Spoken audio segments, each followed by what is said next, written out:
इस महीने या अगले महीने तक इलेक्शन हो जाएंगे। सरबराह अवामी मुस्लिम लीग शेख रशीद ने फिर दावा कर दिया। कहा ये इलेक्शन मुल्क की सालमियत से ताल्लुक रखता है। 17 जुलाई की तारीख इंतहाई अहम है। इमरान खान अब अवाम की आवाज़ बन चुका है।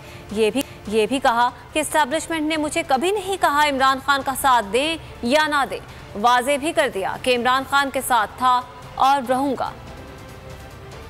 सूम से आया कि इलेक्शन करा दो और इंशाअल्लाह ताला इस महीने में हो जाए, ये 40-45 दिनों में हो जाए, इलेक्शन का फैसला हो जाएगा मेरे मौला को मन। ये इलेक्शन मुल्क की 17 की तारीख बड़ी अहम है और मुझे अल्लाह से पूरी उम्मीद है कि अगर इंशाअल्लाह ताला अवाम में बहुत बड़ा एक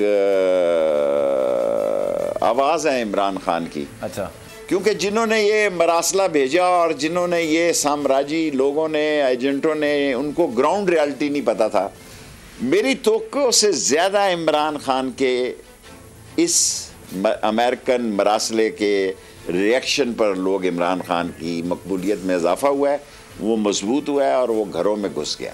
ये तो हमारे अपने लोग हैं। अगर कोई खफगी नाराज़गी है तो वो दूर हो सकती है। मैं अगर इमरान खान ने ये कहा है, क्योंकि इमरान खान ने जब मुझे रोका था तो मैंने तो राब्ते ख़त्म कर दिए। अच्छा, दोबारा हालांकि मुझे किसी इस्टेब्लिशमेंट ने मुझे नहीं कहा कि आप इमरान खान का साथ दें या ना दें, या इंटरव्यू दें या ना दें, या ये बात करें ना करें। आदमी को दो तरफ तो नहीं चलना चाहिए, या हाथ आसमान पे लगाए या पाँव ज़मीन पे लगाए। मैं इमरान खान के साथ था और हूँ और रहूँगा। अच्छा, सब्सक्राइब करें और बेल दबाएं ताकि कोई खबर रह न जाए।